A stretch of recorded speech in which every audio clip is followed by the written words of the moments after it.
बार फिर बिहार तक की खबर का हुआ बड़ा असर। यूक्रेन में फंसे चंपारण के दो रतन भाई बहन पहुंचे अपने पैतृक आवास केसरिया।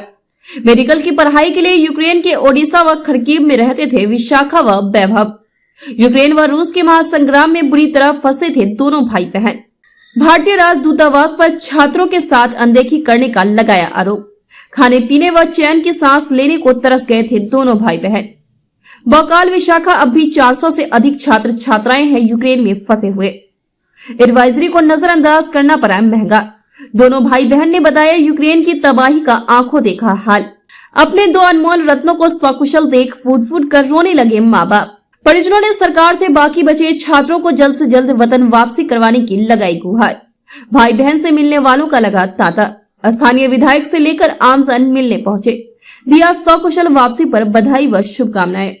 तुम कहाँ रहती थी बाबू? तुम? जी मैं ओडेसा में रहती थी, जहाँ पे सबसे पहला अटैक शुरू हुआ था। ओडेसा को जो नेवल बेस था वो सबसे पहले डिस्ट्रॉय किया गया था, तो सिचुएशन वहाँ पे पहले दिन से ही खराब होना सब कुछ शुरू हो गया था।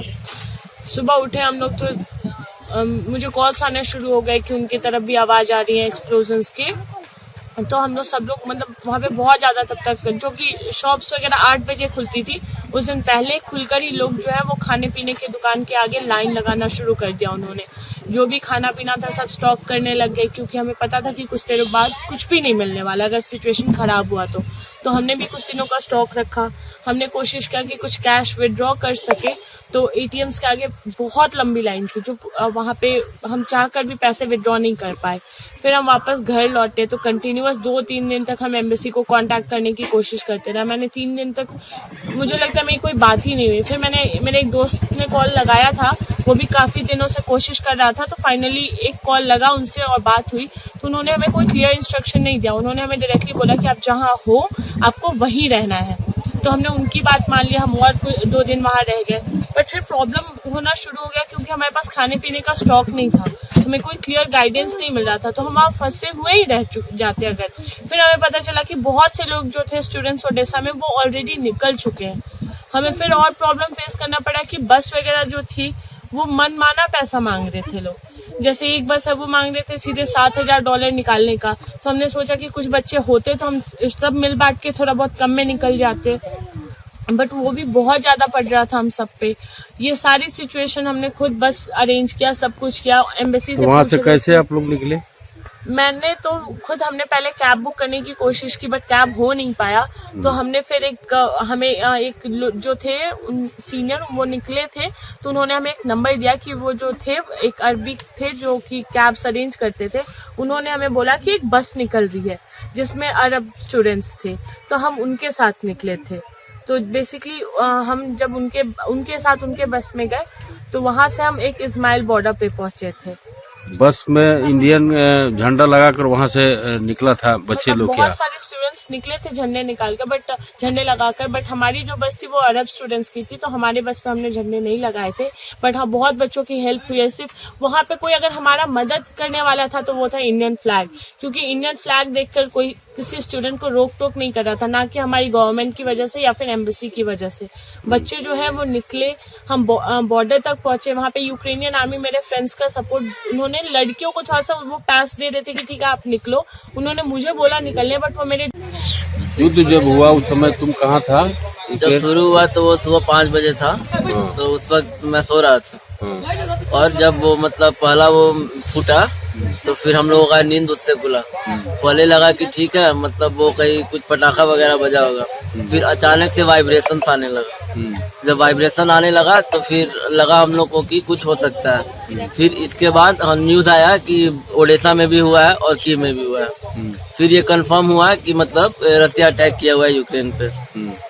उसके बाद हम लोगों ने मतलब बाहर गए और हम लोग मतलब कुछ दिनों के लिए खाना वगैरह ये सब खरीद कर लाए लोग। और जब दोपहर हो गया तो ये खबर आने लगा कि नहीं, ये और ज्यादा तेज हो सकता है, इसीलिए सबको या तो बंकर में जाना है या फिर मेट्रो में जाना है। तो हम लोग मतलब पहले दिन मेट्रो में गए। फिर वहां से हुआ कि नहीं, मेट्रो भी सेफ नहीं है, क्योंकि जैसे ही हम लोग मेट्रो एंटर किए बाहर एक धमाका हुआ था मेट्रो के गेट के बाहर ही। तो इसके वजह से हम लोग बंकर में गए। और बंकर में गए तो वहाँ पे फंसे रहे लोग। और फिर जब खाना हम लोगों का खत्म हुआ तो वापस से बाहर खाना लाने गए तो ना ब्रेड मिला ना चावल मिला, और पानी जो था वो मतलब वो भी खत्म हो चुका था। और वो जब भी सामान कुछ भी आता था वो बहुत लंबा लाइन होता था। तो इस वजह से कि मतलब कुछ ही लोग को मिलता था जो पहले से वहाँ खड़े हैं, जो कर्फ्यू के बीच में जाकर सामान खरीद कर ला रहे थे, और ये हम लोग कर नहीं सकते थे क्योंकि ये ज्यादा डेंजरस था। उसके बाद हम लोग आए और वैसे ही रहे, और जो कुछ ब्रेड बचा था वैसे हम लोग खाए थे। और हम लोगों को एम्बेसी बोलता है कि नहीं मतलब पहले वेस्ट की तरफ मूव करने के लिए, तो फिर ये तो पॉसिबल था नहीं क्योंकि वहाँ ज्यादा धमाका हो रहा था खारकीव में। फिर एम्बेसी बोलता है कि नहीं जो खारकीव में उसको खारकीव में ही रहने देने के लिए क्योंकि बाहर ज्यादा धमाका हो रहा है। उसके बाद फिर कुछ समय बाद वो बोलता है कि नहीं वेस्ट की तरफ भी जाने के लिए। तो फिर हम लोग ट्रेन में खड़े होकर मतलब 17 घंटा खड़े होकर सोकर हम लोग आए। उसके बाद वहाँ से हम लोग बॉर्डर गए। बॉर्डर पे 7 घंटा ठंडे में वेट करने के बाद हम लोगों को बॉर्डर में मतलब पोलैंड में एंट्री मिला।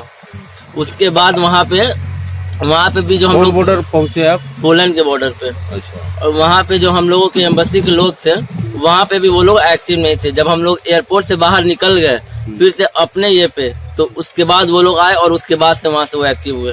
यानी किसी का किसी से रिलेशन अच्छा नहीं था वहाँ पे। यानी जो भी वो लोग कर रहे थे सब सेफ जोन में कर रहे थे। मतलब हम लोगों को अपने से हर कुछ मैनेज करना पड़ा था। इंडिया की सरकार जो है सो आप लोगों को कोई मदद नहीं कर रही थी? कुछ मदद नहीं कर पा रही थी। जब तक हम लोग खुद से अच्छे से सेफ जोन में नहीं आ गए थे तब तक वो लोग कुछ नहीं कर पाया था। फिर हम लोग वहाँ गए होटल में। उसके बाद वहाँ से हुआ कि ठीक है जो पहले आया था उनका उस हिसाब से फंसे हुए थे यहाँ आए हैं, उसमें बताइए कि हाँ उसमें मैंने क्या मैंने आप महसूस कर रही हैं कि सही सलामत आपका बच्चा आया या बहुत सारा परेशानियों का सामना करते हुए यहाँ पहुँचा है? देखिए बच्चे तो आ गए हैं, लेकिन बच्चों ने बताया जिन स्थिति को कि वहाँ अभी बहुत सारे बच्चे फंसे हुए हैं। तो सभी बच्चे अपने हैं। मेरा सरकार से यही अनुरोध है कि जो बच्चे वहाँ अभी फंसे हुए हैं उनको अविलंब निकलने का रास्ता में निकाला जाए, उस पर खर्च किया जाए। और खुशी है इस बात की कि बच्चे आ गए, लेकिन वो जब भी सभी बच्चे रेस्क्यू हो जाएंगे तब असली आनंद आएगा, ज़्यादा खुशी होगी सभी बच्चे।